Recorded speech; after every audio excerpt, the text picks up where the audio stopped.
Assalamualaikum warahmatullahi wabarakatuh. Halo semuanya, selamat datang di Voice of Maksida, madrasah aktif, kreatif, smart, dan inspiratif. Ini adalah podcast perdana dari Maksida. Di sini, kita tidak hanya belajar dari buku, tetapi juga belajar dari cerita, pengalaman, dan sudut pandang yang mungkin belum kita dengar sebelumnya. Bersama saya, Ayasa Nayara Haura Prasetyo. Di sini kita akan membahas topik menarik, berbincang hangat dengan narasumber keren yang pastinya akan menambah wawasan kita semua. Sebelumnya, perkenalkan dulu narasumber kita. Perkenalkan, nama saya Muhammad Royan Hanibullah. Saya berasal dari Bangkalan.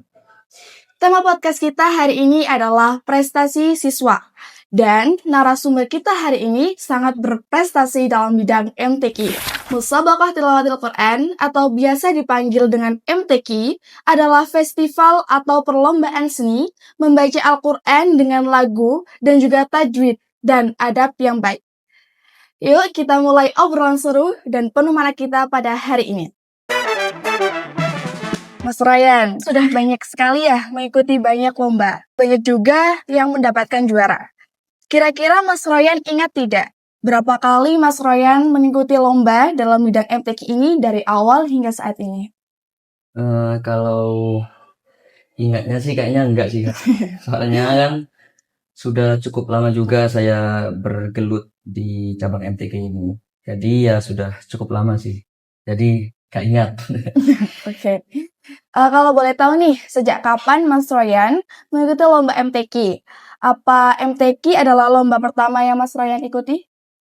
Untuk lomba pertama itu bukan MTQ sih, Kak. Saya dulu juga pernah ikut audisi joget. Joget? Ya. Joget apa tuh, Kak? Joget dulu itu sempat viral-viralnya joget Caesar. Tahu nggak? Nggak tahu. Apa itu? Itu kayak sebuah bintang TV yang sempat viral pada saat itu. Jadi saya suka pada joget waktu itu. Sempat ikut audisi joget juga. Ya, terus habis itu pada waktu TK saya sempat mengikuti lomba azan. Azan. Dan ya sempat ikut-ikut lomba juga sih sampai tingkat kabupaten. Alhamdulillah dapat juara 1. Dan mulai mengenal MTQ itu dari kelas SD kelas 3. Jadi saya mulai mengenal MTQ itu mulai dari kelas SD kelas 3 sampai sekarang ini. Mungkin Sobat Maksida ada yang belum tahu nih ya. Boleh dikasih tahu nih Mas Ryan, untuk cabang lomba MTQ itu ada apa aja? Untuk cabang lomba MTQ ini banyak Kak cabangnya. Ada cabang MTQ ini ada golongan anak-anak, golongan remaja, dan golongan dewasa. Terus ada cabang MHQ, Musabaqah Hifdzil Quran. Tadi kan MTQ, Musabaqah Tilawatil Quran. Nah, yang MHQ ini Musabaqah Hifdzil Quran. Jadi kayak tafid.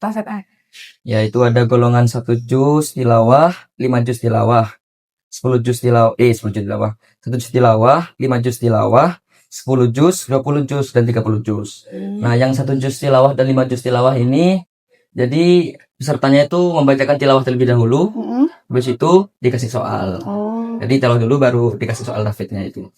Dilanjut ada cabang MFQ, Musabaqah Fahmil Quran. Itu seperti cerdas cermat, Kak. Jadi cerdas cermat yang berbasis Qurani. Itu. Terus ada MSQ, Musabaqah Syarhil Quran. Jadi itu seperti syarahan yang menyampaikan isi teks. Jadi ada teks, jadi peserta harus hafal. Jadi di sana itu tampil 3 orang. Nah, betul, 3 orang. Jadi menyampaikan isi teks. Jadi isi teks tersebut itu kayak permasalahan yang ada di dunia saat ini. Jadi kayak permasalahannya yang disangkut pautkan oleh Quran. Itu. Terus lanjut ada cabang tafsir. Ada tafsir bahasa Arab, tafsir bahasa Indonesia, dan tafsir bahasa Inggris. Terus lanjut ada cabang kaligrafi. Itu naskah, hiasan mushaf, terus dekorasi kontemporer dan digital. Terus yang terakhir, ada lagi sih Kak. Ada KTIQ, yaitu karya tulis ilmiah Quran. Yaitu seperti penulisan makalah yang berbasis Quran. Terus yang terakhir Ada qiraat murattal, itu golongan remaja, dewasa, yaitu membaca Al-Quran dengan lagu tartil dan ada riwayat imamnya, Kak. Jadi apa namanya, bacaan-bacanya itu ada yang sedikit berbeda dari yang biasanya. Oh, berarti agak berbeda sama MTQ gitu ya? Ya, betul. Dengar-dengar nih, Mas Ryan kan juga ikut lomba MSQ ya? Ya. MSQ itu berapa orang sih, Mas? Kalau boleh tahu. Kalau untuk cabang MSQ itu satu grupnya ada 3 orang, sama seperti MFQ. Cuma bedanya kalau MFQ kan tampilnya duduk. Iya. Nah, kalau MSQ tampilnya berdiri. Ada kayak bagian-bagian yang sendiri-sendiri, misalnya kayak ada yang bagian qiraah, ada yang penerjemah gitu ya, Mas? Ya, ada, tentu ada. Kayak yang tengah itu bagian pensyarah, yaitu ya menyampaikan isi teks itu. Terus untuk yang bagian kanan itu bagian tilawah, dan yang bagian kiri itu bagian penerjemah. Yang Mas Ryan ikut ini, ada nggak pencapaian terbaik menurut Mas Ryan? Kalau pencapaian terbaik sih kayaknya belum ada sih, Kak. Soalnya setiap saya lomba, terus apa yang saya capai itu saya belum merasa terbaik sih, Kak. Kami sudah dapat juara 1 loh, Mas. Iya, tapi masih belum puas sih. Oh. Untuk kunci utama Mas Ryan dalam meraih prestasi itu apa aja? Kalau untuk kunci utama tentunya doa dan usaha, Kak. Iya. Jadi kalau doa saja tanpa usaha ya sama aja. Nihil ya hasil. Iya, jadi dua-duanya harus imbang, Kak. Doa sama usaha. Itu dia kunci dari meraih prestasi versi Mas Ryan. Nah, untuk latihannya sendiri, Mas Ryan biasanya latihan di mana saja? Apa ada pelatihan khusus untuk Mas Ryan mengikuti lomba MTQ ini? Kalau tempat latihan sih ya sekarang kan saya kan di pondok. Jadi tentu ya di pondok latihannya. Jadi kalau seperti kayak hari libur sekolah, saya sempatkan untuk ke lapangan untuk berolahraga pagi. Jadi ya apa namanya? Dibuat latihan sendiri untuk meningkatkan kualitas suaranya ya. Dan untuk pelatihan khusus ya apa namanya, sering-sering minta tasnya ke Bunyai sih. Kalau boleh tahu nih, pondoknya Mas Ryan itu khusus untuk pondok tilawah atau gimana ini? Kalau pondok sendiri itu khususnya pondok tilawatil Quran. Jadi khususnya ke tilawah. Cuma sesuai ya? Iya, sesuai. Jadi kalau untuk yang tahfidz, kitab itu ya sama aja, ada juga. Seimbang lah. Tapi lebih condong ke tilawah. Lebih condong ke tilawah. Siapa aja sih yang paling berperan dalam mendukung prestasinya Mas Ryan? Kalau yang paling berperan sih aslinya sih banyak sih, Kak. Cuma yang paling berperan itu orang tua. Oh, Masya Allah, orang tua. Effortnya itu tinggi banget sih, Kak. Beliau itu. Hampir setiap saya mengikuti lomba itu, beliau datang untuk buat mendukung saya dan mendoakan saya. Meskipun jauh ya? Iya, betul. Jadi padahal saya nggak minta untuk didatangin, tapi beliau sendiri yang peka nih. Ya, nomor ada di lokasi. Surprise lah ya. Dari semua perlombaan yang pernah Mas Ryan ikuti, ada nggak tantangan yang membuat Mas Ryan kesulitan dalam proses latihannya Mas Ryan? Kalau untuk tantangan ada yang namanya pancaroba, Kak. Pancaroba itu kalau dalam bahasa para kori-kori itu dalam secara umum itu kayak masa-masa pubertas. Kan misal nih waktu kecilnya kan suaranya kecil, melengking. Nah, jadi ketika para kori-kori tersebut mengalami pubertas, otomatis kan suaranya berubah menjadi besar. Nah, jadi dalam proses latihan tersebut menjadi kesulitan. Contoh kayak ingin meninggikan nada ke nada tinggi, itu kesulitan, kayak keberatan gitu kan, karena pengaruh dari berarti sangat berpengaruh ya, kayak musim gitu ya. Nah, terlepas dari pelatihan atau bimbingan khusus dari guru dan juga ustadz, gimana caranya Mas Ryan ini untuk meningkatkan kualitas bacaan dari waktu ke waktu? Ya, sering-sering latihan sendiri sih, Kak. Kayak untuk melatih bacaannya itu sering-sering membuka Al-Quran, membaca Al-Quran, agar ya sudah terbiasa lah, kayak terbiasa membaca Al-Quran. Jadi ketika bermusabaqah, insya Allah sudah lancar. Nah, kalau untuk irama dan lagu, Kalau pesen Bunyai sih sering bersenandung. Jadi kalau kayak misalnya kita Diam-diam. lagi santai, Iya. diam. Jadi kayak itu gini. Oh, berarti ngaruh ya kayak gitu. Iya, jadi otomatis misalnya kalau kita lagi bermusabakoh, kan kayak dapat makro nih. Iya. Nah, nanti kalau kita sudah menguasai lagu tersebut, otomatis nanti kita memindahkan lagu tersebut ke ayat tertentu, jadi lebih mudah. Oh, berarti Mas Ryan kayak bisa membuat lagu sendiri nih untuk Masya Allah. Selama Mas Ryan mengikuti lomba, pastinya banyak banget dong yang membuat Mas Ryan berkesan. Tapi ada nggak pengalaman yang paling berkesan menurut Mas Ryan? Lomba. Iya. Kalau lomba sih yang paling berkesan lebih ke lomba azan sih Kak, kayaknya. Kenapa itu? Itu Kenapa tuh, boleh diceritain nggak? kalau ceritanya sih panjang sih. Ya, sedikit aja. Boleh. Kalau azan itu dulu kan bisa dibilang lomba yang gurunya itu orang tua saya sendiri Kak. Iya. Jadi orang tuanya Mas Ryan juga ikut ngelatih Mas Ryan. Iya. Tapi melatihnya bukan ke MTQ, ke azan dulu kan. Iya. Jadi dulu saya sempat dilatih oleh Abi yang saya. Selain dilatih lagu azannya, yaitu dilatih cara mengambil nafasnya agar nafasnya panjang, bagaimana teknik-tekniknya bagaimana dikasih tahu oleh beliau. Jadi ya saya belajar dari beliau juga. Nanti umur berapa itu? Kebetulan pada saat waktu itu saya berumur 7 tahun, kelas 1 SD. Oh, insyaallah. Ya. Jadi kabupaten. Pas mengikuti kan kebetulan juara 1. Nah, jadi kepala sekolah itu sempat nangis sih Kak. Saking bangganya. Masya Allah. Ya, saya ikut terharu juga sih Kak. Soalnya kayak nyangka aja sudah di titik itu pada saat itu kan. Saya sempat nangis-nangis, berterima kasih ke saya kayak sudah membawa nama sekolah sampai ke titik itu. Dan saya sangat bersyukur pada saat itu. Berterima kasih kepada saya sudah membimbing saya. Dan dimulai dari itu saya ada salah satu guru yang merekom untuk mencoba ke cabang tilawah.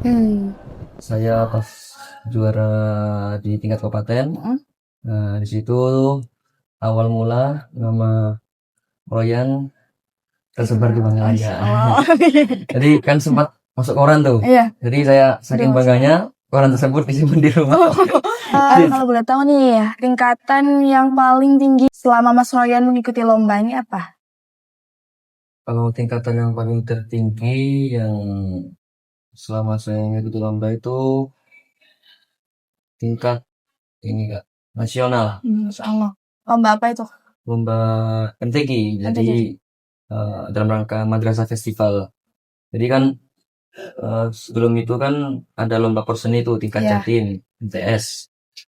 Jadi kebetulan saya juara 1 dan dikirim ke Jakarta, Tangerang, mewakili Jawa Timur untuk mengikuti lomba Madrasah Festival.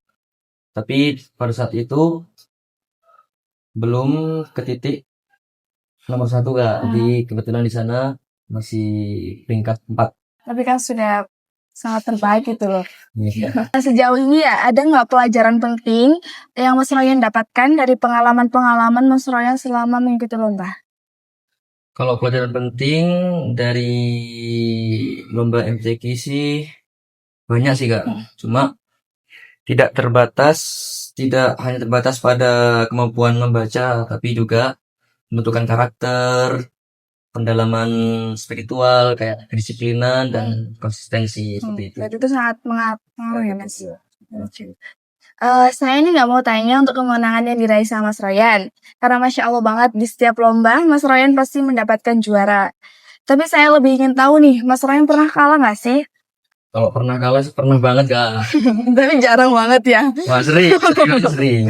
Kalau kalah ya dibilang sering sih. Gimana nih caranya Mas Royan untuk menyikapi kekalahan tersebut? Ya kalau menyikapi kekalahan ya diterima aja sih Kak, ikhlas gitu kan. Ya mau gimana lagi, kita kan harus menerima keputusan juri. Iya. Ya, gitu. Jadi bisa dibilang cabang MTQ itu ya gak cabang MTQ aja sih, cabang semua seni kan. Bisa dibilang cabang subjektif, yaitu cabang yang suka-suka juri. Oh, suka-suka juri. Ya betul. Jadi misal nih kita menampilkan penampilan kita yang terbaik. Mm. Tapi pada saat itu yang juri itu tidak suka apa yang dia inginkan. Oh, bukan tipe Bukan tipe jurinya. tipenya, iya. Jadi mau enak bagaimanapun, kalau juri gak suka jadi gak juara. Iya betul. Jadi solusinya, jadi kita harus tahu dulu apa tipe juri yang Tipe mau, juri ya. apa tipe juri yang kita mau. Jadi kita bisa mengevaluasi diri. Jadi bisa dibilang MTQ ini cabang beruntung-beruntungan nggak? Karena sesuai dengan jurinya ya. Betul. Ada nggak perubahan yang Mas Ryan rasakan nih setelah meraih prestasi? Kalau perubahan sih ya berpengaruh kepada manajemen waktu sih kak. Ya kayak kapan kita waktu istirahat, kapan kita latihan, kapan kita ya intinya berpengaruh kepada kedisiplinan kita untuk manajemen waktu. Berarti lebih disiplin aja ya. Ya. Dan juga lebih menghargai waktu mungkin. Nah, untuk target selanjutnya, Mas Ryan dalam waktu dekat ini akan mengikuti lomba lagi? Insya Allah iya. Besok ini ada lomba MTQ tingkat Kabupaten Gresik dan ada event di kampus UIN Suka Sunan Kalijaga. Gimana caranya Mas Ryan dalam mempertahankan prestasi yang sudah Mas Ryan raih? Caranya itu ya sering-sering berlatih sih kak, agar kita bisa mempertahankan prestasi kita. Jadi kayak misalnya kita sudah menjuarai ini beberapa kali lomba. Jadi bagaimana caranya kita mempertahankan juara tersebut dan meningkatkan ke tingkat selanjutnya. Ya, intinya ya jangan cepat puas aja sih kan. Kalau Mas Ryan latihan itu biasanya latihan setiap hari atau memang ada hari-hari khusus nih sama gurunya gitu? Kalau di pondok, kalau latihan sih setiap hari kak. Setiap hari? Iya, betul. Karena di pondok ini setiap habis subuh pasti kiroat bersama. Karena pondoknya juga condong ke tilawah ya? Ya, betul.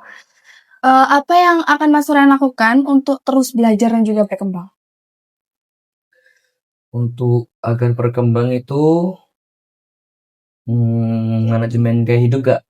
Jadi contohnya kayak meningkatkan kedisiplinan, terus konsistensi yang mempengaruhi kualitas diri kita. Seperti itu. Berarti disiplin itu sangat penting ya Mas? Penting banget.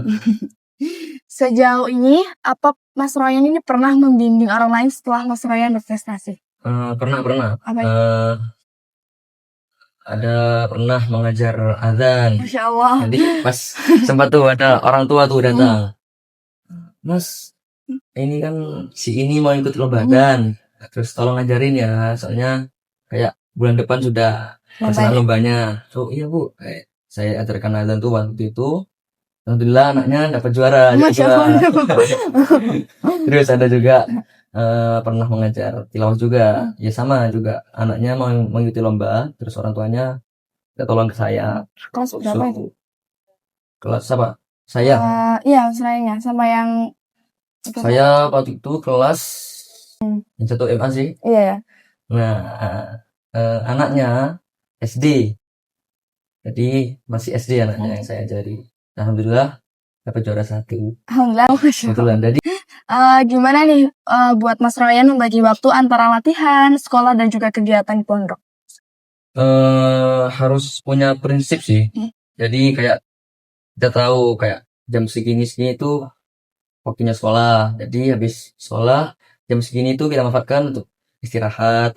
Terus jam segini itu punya kegiatan pondok. Nah, kalau untuk latihan sih lebih ke kayak hari libur sekolah. Jadi kayak waktu luangnya lebih banyak. Oke. Apa nih motivasi terbesarnya Mas Ryan untuk terus berprestasi di MTQ? Kalau motivasi sih saya dapatkan waktu itu dari orang tua saya sendiri. Jadi intinya kayak ketika mengikuti lomba itu, khususnya lomba MTQ, kalau bisa jangan diniatkan untuk menang, tapi diniatkan karena Allah untuk mensiarkan Al-Quran kepada masyarakat. Jadi urusan menang kalah itu bonus. Jadi yang penting kita itu sudah berusaha semaksimal mungkin untuk memberikan yang terbaik. Jadi urusan kalah menang itu bonus. Support pertamanya Mas Ryan berarti dari orang tua ya. Ada nggak sosok inspiratif yang membuat Mas Ryan termotivasi nih dalam hal tilawah? Kalau idola Ya, sosok inspiratif. Kalau idola saya sih dari Kabupaten Bima, Nusa Tenggara Barat, yaitu Siapa tuh? Ustadz Samsudi Firdaus. Oh, Nah, itu idola banget sih. Soalnya tipe suaranya beliau itu saya sangat pengen seperti beliau, Kak. Ya, prosesnya itu sangat panjang juga, Kak. Saya ingin seperti beliau juga. Sejak kapan nih Mas Ryan mengidolakan beliau? Saya mengidolakan beliau tuh sudah lama, Kak. Sejak kelas 3 SD, sejak mengenal MTQ. Jadi saya dulu itu sering melihat video beliau waktu kecil sampai hingga sekarang sampai sudah beliau dewasa. Jadi saya sangat suka dengan tipe suara beliau. Mungkin selain suara ada lagi yang mungkin Mas Ryan idolakan dari beliau? Tingkah lakunya seperti Ya, kayak karakternya gitu. Karakternya aja beliau kayak pantang menyerah sih, Kak, tanpa putus asa. Dan beliau murah senyum sih, Kak. Ada nggak pesan dari Mas Ryan ini untuk Sobat Maksida yang juga ingin berprestasi? Kata-kata nih, kata-kata. Nah, kalau untuk teman-teman, jangan takut gagal. Takutlah jika tidak mau mencoba. Di dunia ini tidak ada yang instan. Semuanya butuh proses. Jika kamu gagal, kamu harus bangkit. Karena kegagalan bukanlah akhir, melainkan jeda untuk menyusun langkah baru menuju keberhasilan yang lebih gemilang. Oke. Nah, mungkin sampai sini saja ya obrolan kita pada hari ini. Dan terima kasih juga buat Mas Ryan sudah nyempetin waktunya dan juga udah mampir ke Voice of Maksida. Dan buat teman-teman juga, jangan lupa nantikan konten-konten kita selanjutnya ya. Assalamualaikum warahmatullahi wabarakatuh. Bye-bye.